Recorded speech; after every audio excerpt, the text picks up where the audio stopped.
All right, so holy smokes. In the last week, I've had consultations with a couple people, and today has really just, it's like really struck a chord with me. And so I'm talking to this woman about her experience. She had knee pain. She's over 200 pounds, wants to lose weight.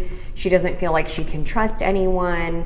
The last doctor appointment she had, she went to the doctor and she said, hey, my knee hurts. And he said, well, you're in your 40s. Google some YouTube videos about strengthening the knee and buy some TheraBands. And he was like, so I have to go. Your MRIs came back fine. So good luck with that. And you'll find a bunch of stuff on YouTube. She was like, okay, but my knee still hurts. What kind of TheraBand? What kind of YouTube videos? How do I know who's qualified? And she starts crying, and I'm sitting there listening to these stories, and it's not the first time I've heard these kind of stories. I hear them all the time, but today it just really, it's hurting my feelings. It's hurting me. We as trainers spend 2 to 3 hours a week with these people that trust us. We get to know them intimately. They know us intimately. We share our lives with them. It's a relationship. I always say in my consultations, this is a relationship. I'm gonna come in a bad mood some days. You're gonna come in a bad mood. You're gonna help me out. You're an expert in one field and I'm an expert in this field. And I might need you for your expertise for other reasons someday. It's not like I'm cooler or better than you. No, I just spent most of my life studying one thing and you spent most of your life studying another. So thank you for doing that, because we all need professionals in other areas of our lives. So I went on a tangent, but she proceeds to tell me that, because her knee hurt, she started having like different posture and limping. And then she herniated 2 of her discs. And then she was like walking hunched over for a while. And, it's just, she said she was at the grocery store and she asked someone, hey, would you mind reaching for something for me? I have a back pain injury. And the person looked at her like, you can't reach that? Like, oh my gosh. And like gave her crap for not being able to do something. And she's like, I don't know if you understand, Missy, but people treat you different when you're not capable, especially if you're overweight. And, she started crying again. And I'm over here like, geez, this world is hard. One thing you'll know about me is I will never portray that life is all peaches and cream and freaking unicorns and rainbows, because it's not. Life is freaking hard. And you can choose to let it just pound you into the ground and defeat you, or you can choose to take your experience and make a difference for other people. And that's what I choose to do with my life. Boy, would it be a lot easier if I just gave up. My dad passed away when I was 20. I found him on Christmas morning when I went to go wake him up. My mother passed away in my arms. My only sister has had brain surgery and she will never be the same. Life freaking sucks, But I choose to assume that my mission on this planet is to take those terrible experiences and make a difference for people that feel hopeless and feel alone. And on top of it, it's hard being a female. We're never pretty enough, we're never skinny enough, we never have the right angle, and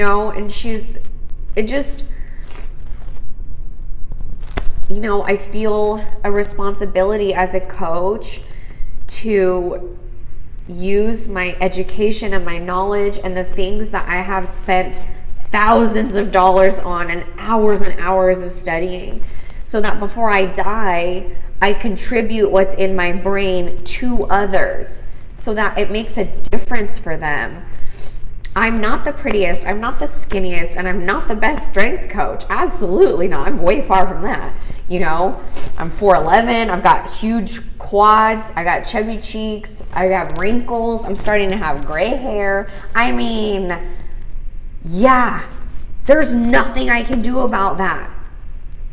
I grew up in the dance industry where I was always in a little two-piece and like 95 pounds, considering getting liposuction because I wasn't skinny enough for what I thought was skinny enough.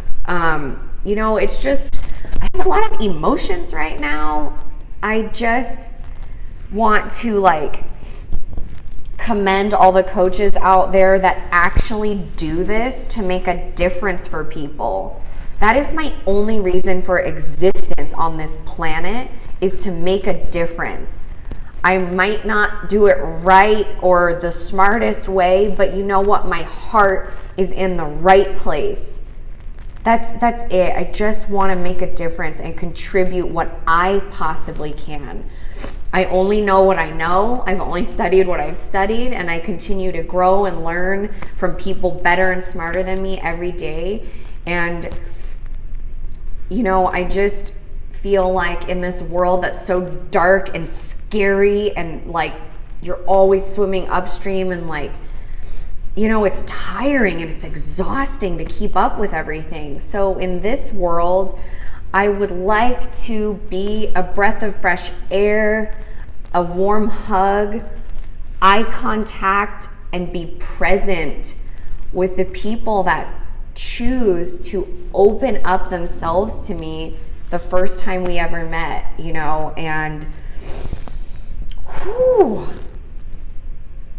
I don't know the point of this. I just had to express myself, and I hope it makes a difference for someone. You know, you're perfect just the way you are.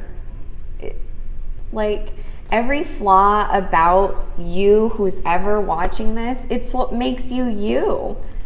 Like, my chubby cheeks make me Missy. If they were gone, like, I wouldn't be Missy anymore. It'd be like skinny face version of me. That's weird, you know? I'm 4'11". If I was taller, that would be weird too, you know? It's like, you're incredible, and you were made this way for a reason. And the struggles you're facing right now, you know, it sucks. I'm not gonna lie about that. Freaking sucks. So in the moment, you know, when it's dark and lonely and scary and you feel like you have no one to turn to, that's okay. Just let those feelings come and make a choice with what you're going to do the next day, the day after that. Your pain will always be there.